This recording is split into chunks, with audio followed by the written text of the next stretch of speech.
Okay, in this step I am currently putting these cross braces across the stringers to fit on my track plan, right there on the red line, and the black lines being the tracks. The stringers will go right on top of the black line, centered, and then I have a space of roughly this width of a stick in between each stringer, and then I glue down the pieces on top of it and separated roughly an equal distance on each section. Now it doesn't look perfect, you know, this is my first time, but I'm trying to go for a little bit of a rustic look anyway. Like some of the boards have come loose a little bit. I can make up anything I want really, it's my layout, you know. But as I'm doing this, I got it pinned down, got all the pieces in lined up. I made a straight section which went from here out to about this white dot where it starts to curve again to another direction.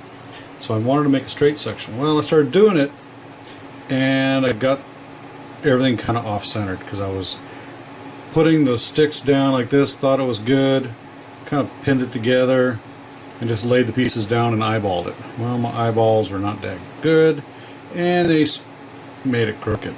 So what I'm doing now is I'm redoing it. I pulled all the sticks off, and you know, I had a little bit of rough edges there. This is where I'm going to glue right back down to it. I sanded this down to get all the high spots off, and then I laid it upside down. So the top is going to be down on this one, where I'm putting 2 sticks in on each end, and I'm going to glue them down, flip it over, and use this guide here, and everything else will line right up because I've got it pinned in places so it can't move.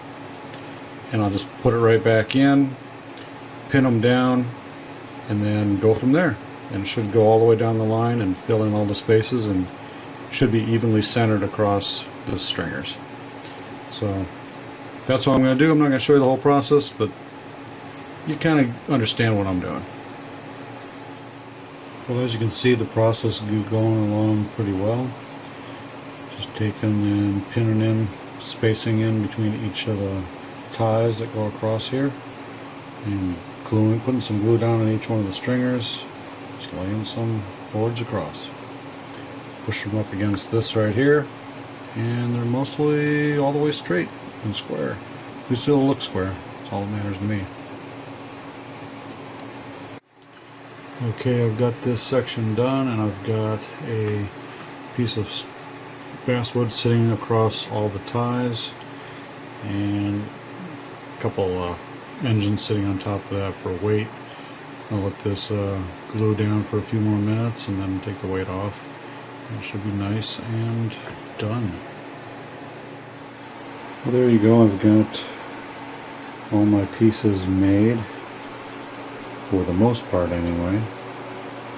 I have it laid out on a piece of plywood and on my track plan, and I need to build a bridge section that goes between here and here once I get this all put together up on the vents, and then I'll put that piece together to make it fit. What I did was I had to cut some of the foam down a little bit to have this section laid down inside the foam up to the edges of the ties, so it kind of looks flush, because I need to align it up to the other track that's coming out of the wall, and it sits a little bit lower than the other side, so it's kind of climbing at a slight grade, not much, maybe, you know, 1/8 of an inch or something. So it should work out just fine, and that's where I'm at. Well, hey Mancavians, I just showed you how to build the trestle deck. I laid the stringers out on my track plan on top of a piece of foam, pinned in the pieces so they wouldn't move, glued the pieces together, and then laid rail ties across the ends of each one of those pieces to keep the separation the same distance while it was all being put together piece by piece. And then I put in the rail ties in between all those, making them separated from the other ties by about a pin width. Trying to keep a curve with the look of it. So the next problem, or the next video, will be how to put the trestle vents onto the bottom of the bridge deck. So that's going to be a little bit more different and difficult, but the most fun part, I think. So if you want to see what happens next, one thing you can do is subscribe somewhere on this screen, and you'll get more information from my next update to this series. Or you can become a member of the Facebook pages, anything model railroading. I usually post to just about maybe 10 different groups on model railroading. The biggest one that I'm part of is model railroading, and another one is YouTube model railroaders. If you're a YouTube user and make videos on model railroading or any kind of railroading, you can become a member of this group. I post pictures and videos on these groups, and it's an easy way to get an update. Also, I'm a member of the Google Plus community, YouTube Model Builders as well, and a couple other groups in model railroading on the Google Plus pages.